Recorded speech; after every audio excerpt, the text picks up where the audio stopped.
जरूरी सूचना है आप सभी स्टूडेंट्स के लिए, स्टडी फॉर सिविल सर्विसेज का Android app Google play store में आ चुका है, उसको प्लीज तुरंत इंस्टॉल कर लीजिए। और अगर आप स्टडी फॉर सिविल सर्विसेज के सिर्फ ऐप से कोई भी कोर्स, कोई भी पीडीएफ परचेस करते हैं तो उसमें अप्लाई कूपन, अगर आप ज्ञान सर जो है आप उसमें अप्लाई करते हैं, ये कूपन कोड है, तो उसमें 20% फीस तुरंत माफ हो जाएगी, मतलब 20% डिस्काउंट तुरंत उसमें लग जाएगा। ज्ञान सर लिखना है, नॉर्मली ज्ञान सर, स्मॉल लेटर में है सब कुछ, कोई स्पेस नहीं, कोई कॉलम नहीं, सिर्फ ज्ञान सर, GYANSIR। इस तरह से अगर कूपन कोड लगाते हैं आप ऐप में बाई करने से पहले, जो अप्लाई कूपन वाले में आता है, तो 20% का डिस्काउंट तुरंत मिलेगा। वीडियो देखिए। नमस्कार साथियों, स्वागत है आप सभी का स्टडी फॉर सिविल सर्विसेज में। आज की क्लास में हम चर्चा करेंगे साथियों चालुक्य वंश की। ठीक है, चालुक्य वंश। और मैं आपको बता दूं कि हिस्ट्री में बहुत सारे चालुक्य वंश हुए हैं, पहले उन्हीं को हम देख लेते हैं। देखिए, सबसे पहले हुए हैं बादामी के चालुक्य, फिर हुए हैं वेंगी के चालुक्य, फिर हुए हैं कल्याणी के चालुक्य और हुए हैं गुजरात के चालुक्य। इनमें जो सबसे इंपॉर्टेंट हम डिस्कस करेंगे वो है पहले वाले, जिनका नाम है बादामी के चालुक्य। तो आज हम इन्हीं के बारे में डिस्कशन करने वाले हैं। देखो जरा समय देखें तो इनका साथियों समय है बादामी के चालुक्यों का 6 से 8वीं शताब्दी में मिलेगा इनका समय। और कहां पर ये उत्पन्न हुए हैं, तो ये कर्नाटक में उत्पन्न हुए हैं। ठीक है, ध्यान रखना। ठीक है, संस्थापक कौन है इनका? संस्थापक है इनका पुलकेशियन प्रथम। पुलकेशियन प्रथम है, ध्यान रखना। हिस्ट्री में पुलकेशियन द्वितीय भी हुए हैं। अंतिम शासक कौन है इस वंश का? तो वो है कीर्तिवर्मन सेकंड। सर्वाधिक समय तक शासन करने वाला शासक है जो बादामी चालुक्य वंश का, वो है विजयादित्य। उपाधि अगर हम देखें तो बादामी के चालुक्य शासक पृथ्वी वल्लभ की उपाधि धारण करते थे। ठीक, चलिए राजधानी की हम बात करें तो सबसे महत्वपूर्ण इसमें यह है कि चालुक्यों की पहली राजधानी साथियों ऐहोल थी। ध्यान रखना, ऐहोल। लेकिन जब उनकी राजनीति का उत्कर्ष हुआ तो उनकी राजधानी बादामी हो गई। यानी पहले इनकी राजधानी थी ऐहोल और फिर बाद में ऐहोल से चेंज होकर ये हो गई बादामी, इसीलिए ये लोग कहलाते हैं बादामी के चालुक्य। ठीक है, और अपने साम्राज्य के अंतिम समय में इनकी राजधानी हो गई पडक्कल। वातापी को राजधानी पुलकेशियन प्रथम ने बनाया था और कीर्तिवर्मन प्रथम को वातापी का पहला निर्माता कहा जाता है। ध्यान रखना। आगे देखो, उत्पत्ति अगर हम देखें तो इतिहासकार इसमें चालुक्यों की उत्पत्ति मध्य एशिया की चप जाति से मानते हैं, जो गुर्जरों की एक शाखा थी। बादामी अभिलेख में इस वंश को हारती पुत्र तथा मानव गोत्रीय ब्राह्मण कहा गया है, यानी ये जाति से ब्राह्मण थे। कालांतर में चालुक्य शासकों ने स्वयं को चंद्रवंशी क्षत्रिय बताया है। ठीक है, तो क्षत्रिय भी माना जाता है इनको। वे सप्त मातृकाओं द्वारा पोषित होने का दावा करते थे, जो मानव मात्र की माताएं थी। ठीक है, तो ब्राह्मण भी कुछ लोग बताते हैं और ये स्वयं को क्षत्रिय भी कह रहे हैं, तो इन्हीं दोनों में से एक हो सकता है। पहला जो महत्वपूर्ण शासक है इसका वो है पुलकेशियन प्रथम। समय है 535 से 566। यह बादामी के चालुक्य वंश का वास्तविक संस्थापक है। ध्यान रखना, पुलकेशियन फर्स्ट। उसने चालुक्यों को कदम्ब शासकों की अधीनता से मुक्त कर स्वतंत्र स्थिति में पहुंचाया। उसने वातापी में दुर्ग का निर्माण करवाकर उसे चालुक्यों की राजधानी बनाया। ठीक है, वातापी को राजधानी जो है पुलकेशियन फर्स्ट नहीं बनाया है। इस उपलक्ष्य में पुलकेशियन ने अश्वमेध यज्ञ का आयोजन करवाया। उसे वाजपेयी यज्ञ तथा हिरण्यगर्भ यज्ञ करवाने वाला, स्मृतियों तथा इतिहास पुराण का ज्ञाता तथा दिलीप जैसे पौराणिक शासकों के समतुल्य बताया जाता है पुलकेशियन फर्स्ट को। ठीक है ना, आगे देखो।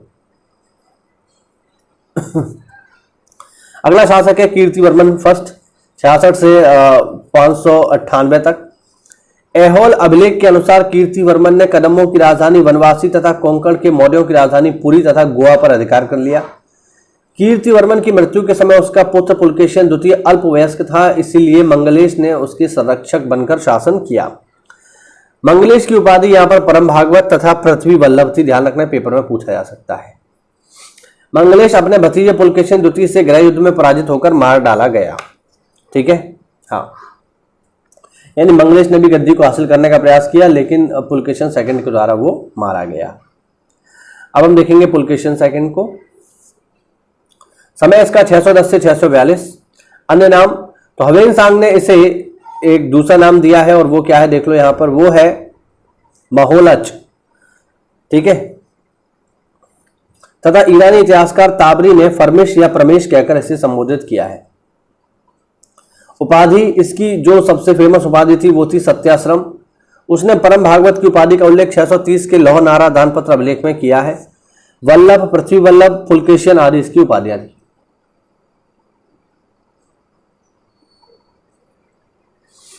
चालुक्य लेखों में पुलकेशियन द्वितीय का दूसरा नाम परमेश्वर बताया गया है। पुलकेशियन के 612 ईस्वी के हैदराबाद ताम्रलेख में उसे सैकड़ों युद्धों में भाग लेने तथा शत्रु राजाओं को हराकर उसके द्वारा परमेश्वर की उपाधि धारण करने का उल्लेख मिलता है, परंतु इस लेख में हर्ष या अन्य शत्रुओं के नाम का कोई उल्लेख नहीं किया गया है। मैं आपको बता दूं, पुलकेशियन सेकंड ने हर्षवर्धन को पराजित किया था, हम लोग इसको पढ़ चुके हैं। चालुक्य वंश के राजा वैदिक धर्म को मानते थे। पुलकेशियन द्वितीय अपने राजवंश का सबसे शक्तिशाली तथा योग्य राजा हुआ। पल्लव वंशी राजा नरसिंह वर्मन ने पुलकेशियन द्वितीय की हत्या कर दी तथा उसने वातापी कोंडा की उपाधि धारण करी। किसने?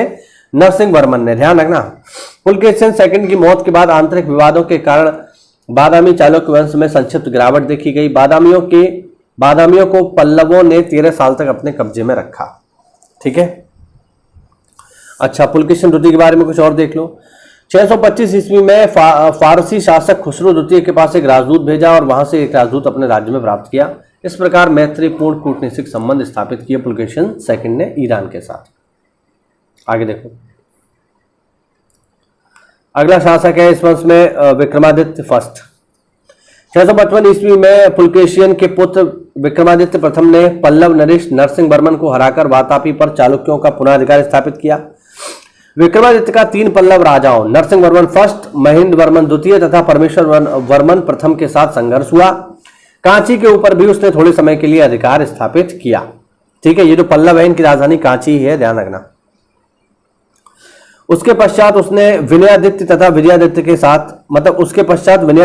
विजयादित्य भी शासक हुए हैं विक्रमादित्य फर्स्ट के बाद। विनयादित्य की उपाधि युद्धमल्ल थी। विनयादित्य ने ब्रह्मा मंदिर का निर्माण करवाया। उसके दरबार में एक फारसी राजकुमार ने भी शरण ली। विनयादित्य ने पारसिक तथा सेहल से भी कर वसूला था। सेहल मतलब श्रीलंका। विजयादित्य की बहन कुमकुम महादेवी ने लक्ष्मेश्वर से अनेसे जैन्या मंदिर निर्माण करवाया। ठीक है। उसकी प्रेमिका वैश्या वीणा कोटिगल ने हिरण्य गर्भ दान यज्ञ किया। ठीक है, ध्यान रखना। विक्रमादित्य प्रथम पल्लवों को बादामी से बाहर निकालने में कामयाब हुआ और संपूर्ण राज्य पर पुनः अधिकार उसने कर लिया। उसने केवल पल्लव शासकों को हराया, बल्कि उनकी राजधानी कांची पर भी कब्जा कर लिया, जैसा कि मैंने ऊपर आपको बताया। ठीक है, थोड़ा सा और है और फिर ये टॉपिक हमारा समाप्त होगा। अगला शासक है विक्रमादित्य द्वितीय 733 से 743। उपाधि देखो, इसकी उपाधि है कांची कोंड। पड़क्कल लेख के अनुसार विक्रमादित्य ने कांची को 3 बार रौंदकर पल्लवों को पराजित किया। पल्लवों की राजधानी कांची है, ध्यान रखना। लोक महादेवी तथा त्रिलोक के महादेवी उसकी पत्नियां थीं। दोनों सगी बहनें तथा है वंश की कन्याएं थीं जो कि कलचुरी से जुड़ी हुई हैं। ठीक है। विक्रमादित्य ने कांची स्थित राजसिंहेश्वर मंदिर का स्वर्ण वापस किया। इसी मंदिर से विक्रमादित्य का कन्नड़ भाषा में एक अभिलेख मिलता है। विक्रमादित्य के प्रथम वर्षों में अरबों का दक्षिण पर आक्रमण हुआ, जिसे उसके सामंत पुलकेशियन ने विफल कर दिया। प्रसन्न होकर विक्रमादित्य ने उसे चालुक्य कुलालंकार यानी कुल का अलंकार, ठीक है, तो जो उनका सामंत है पुलकेशियन, उसको विक्रमादित्य ने उपाधि दी कुल अलंकार तथा अवनिजाश्रय की उपाधियां और कुल अलंकार की उपाधि से उसको सम्मानित किया। और लास्ट इसमें जो व्यक्ति है उसको भी देख लो, यह है कीर्तिवर्मन सेकंड। कीर्तिवर्मन द्वितीय चालुक्य वंश का अंतिम शासक है, ध्यान रखना, इंपॉर्टेंट है। ठीक है। इसने राष्ट्रकूट राजा दांती दुर्ग ने पराजित किया। ठीक है। इस प्रकार चालुक्य वंश का शासन लगभग 757 ईस्वी में समाप्त हो गया और एक सामंत राष्ट्रकूट प्रमुखता में आ गए। तो इस तरीके से ये जो है हमारा जो बादामी का चालुक्य वंश है ये समाप्त हुआ। चलिए मिलते हैं अगली क्लास में साथियों, तब तक के लिए जय हिंद, जय भारत, वंदे मातरम। एलएससी से नई वैकेंसी आ चुकी है जूनियर स्टूडेंट की, आप लोगों को पता चल गया होगा। तो अगर आप इसकी देखिए तैयारी करना चाहते हैं तो स्टडी फॉर सिविल सर्विसेज लेके आया है मात्र आपके लिए 799 रुपये में, यानी 800 रुपये में आपको जो है पूरा का पूरा कोर्स दे दिया जाएगा। ठीक है, जूनियर स्टूडेंट का। इस कोर्स की क्या क्या खास बात होगी मैं आपको बताता हूँ। इसमें सारे के सारे आपको रिकॉर्डेड लेक्चर मिलेंगे, ठीक है। इसके अलावा जो भी लेक्चर आपको रिकॉर्डेड मोड में दिए जाएंगे, लाइव क्लास के माध्यम से दिए जाएंगे, उनकी पीडीएफ भी आपको मिलेगी, ठीक है। तो मात्र 799 रुपये में आपको रिकॉर्डेड क्लासेस, लाइव क्लासेस, इसके अलावा लाइव क्लास की पीडीएफ आपको दी जाएगी। और इसी 799 रुपये में ही आपको जो है 20 टेस्ट सीरीज भी दे दी जाएंगी। टेस्ट सीरीज मतलब आपकी जो है 100 क्वेश्चन की 20 टेस्ट सीरीज दे दी जाएंगी। 4 इसमें जो है सब्जेक्ट आते हैं, आप लोगों को पता होगा। तो 20 टेस्ट सीरीज भी आपको इसमें दे दी जाएंगी। मात्र 799 रुपये में कंप्लीट स्टडी मटेरियल आपको मिल जाएगा। तो अगर आप इसे लेना चाहते हैं तो नीचे दिए गए नंबर पे कॉल करके आप हमसे जुड़ सकते हैं और इस कोर्स को लेकर के आप ज्वाइन कर सकते हैं। बहुत ही बड़ी वैकेंसी है जूनियर असिस्टेंट की। आज ही तैयारी करिए और इसमें अपना सफलता प्राप्त कीजिए।